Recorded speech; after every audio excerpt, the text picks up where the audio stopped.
completar, né? Eu concordo com tudo isso que foi falado aqui.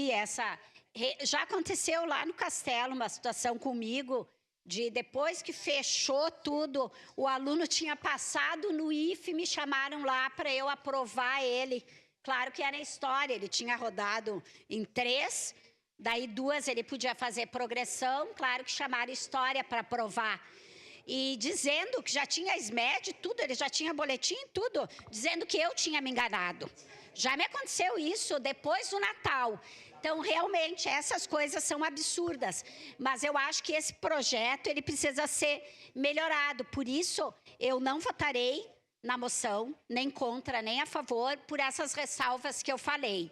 Eu acho que tem coisa boa, mas tem coisa que ali vai excluir, não está considerando o ciclo de aprendizagem, o ciclo de desenvolvimento cognitivo, e não está considerando essas 2 situações que são muito específicas e que a gente tem que fazer promoção.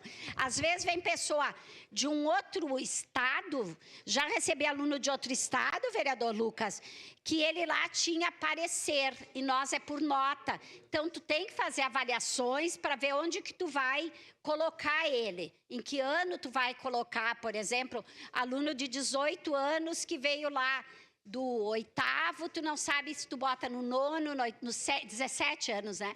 Ou no 8º. Então, a gente precisa fazer essas coisas, que não quer dizer aprovação automática, mas que não está bem escrita neste projeto de lei. E a questão, especialmente dos imigrantes, que o prefeito cansa de falar que só aqui em Caxias nós temos 49, se eu não me engano, nacionalidades diferentes. E essas pessoas estão todas nas escolas, sejam elas municipais ou estaduais. Obrigada.